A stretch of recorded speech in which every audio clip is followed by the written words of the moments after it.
कोटे के अंदर कोटा पर सुप्रीम कोर्ट के फैसले के बाद बिहार एनडीए में बवाल हो गया है। जीतन राम मांझी और चिराग पासवान आपस में ही भिड़ गए हैं। पूरे मामले पर जीतन राम मांझी जहां सुप्रीम कोर्ट के ऑब्जर्वेशन का समर्थन कर रहे हैं, वहीं चिराग पासवान फैसले के खिलाफ खड़े हो गए हैं और पुनर्विचार याचिका दाखिल करने की बात कह रहे हैं। बयान सुनिए। जो ये ऑब्जर्वेशन सुप्रीम कोर्ट के द्वारा आई हैं, उस पर हम लोगों की भी असहमति है और इस असहमति को प्रमुखता से हम लोगों ने दर्ज किया है। हम लोग इस बात को लेकर स्पष्ट हैं कि अनुसूचित जाति का आधार अनटचेबिलिटी है। इसका कोई शैक्षणिक आधार नहीं है, इसका कोई आर्थिक आधार नहीं है। ये जो भेदभाव जिसकी वजह से ऐसी कास्ट को संविधान में शेड्यूल किया गया और जो शेड्यूल कास्ट कहलाई, इनका आधार हमेशा से छुआछूत रहा है, अनटचेबिलिटी रहा है। ऐसे में इसमें क्रीमी लेयर का प्रावधान हो ही नहीं सकता। रिजर्वेशन विद इन रिजर्वेशन ये कहीं से जायज नहीं है, क्योंकि आज भी इतने समय के बाद आज भी उदाहरण एक दलित लड़के का ही मिलता है जिसको घोड़ी पे चढ़ने से रोका जाता है। एक दलित परिवार का ही मिलता है जिसको मंदिर में प्रवेश करने से रोका जाता है। कई ऐसे बड़े नाम भी हैं, मैं नाम नहीं लूंगा, बट कई ऐसे नाम हैं जो बड़े पदों पर हैं, पर अगर वो मंदिर जाते हैं तो उसके बाद मंदिर को गंगा जल से धुलवाया जाता है।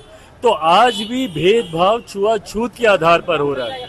तो ऐसे में रिजर्वेशन विद इन रिजर्वेशन हम लोग भी कतई इससे सहमत नहीं है। नाराजगी जाहिर कर रहे हैं, एससी में वर्गीकरण हो रहा है, क्रीमी लेयर को लेकर के वो नाराजगी जाहिर कर रहे हैं। देखिए, मेरा कहने का मतलब ये कहाँ की बात है कि जो आदमी बढ़ गया है वो बढ़ते रहे और जो आदमी पीछे है उसका केयर नहीं किया जाए। इसीलिए हम हर हालत में सुप्रीम कोर्ट का जो आदेश है उसका स्वागत करते हैं। ये जो जजमेंट आया है ये 10 साल पहले आना चाहिए था। आज स्थिति है साक्षरता, भगवती हमारे अंबेडकर साहब के अनुसार साक्षरता एक मानदंड है सबसे नीचे होने का। शेड्यूल कास्ट की साक्षरता दर 30% है और उसमें भुइयां, मुसहर, डोम, मेहतर, नट ये सब का साक्षरता दर 15% से नीचे है।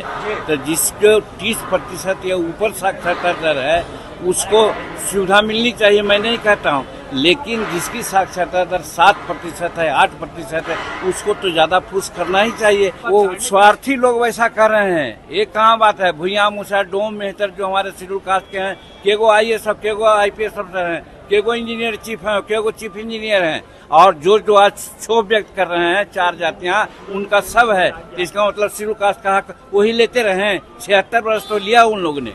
बता दें कि सुप्रीम कोर्ट की 7 जजों की संविधान पीठ ने एक महत्वपूर्ण फैसला देते हुए कहा कि राज्य सरकारें अनुसूचित जातियों और अनुसूचित जनजातियों में सब कैटेगरी बना सकती है। सुप्रीम कोर्ट ने इसके साथ ही क्रीमी लेयर फॉर्मूले की भी बात कही। इसको लेकर बिहार में सियासी हलचल तेज है। अब जीतन राम मांझी और चिराग पासवान तो आमने सामने खड़े दिखाई दे रहे हैं। देखना होगा इस बड़े बवाल को बीजेपी कैसे सुलझाएगी। ब्यूरो रिपोर्ट, बिहार तक।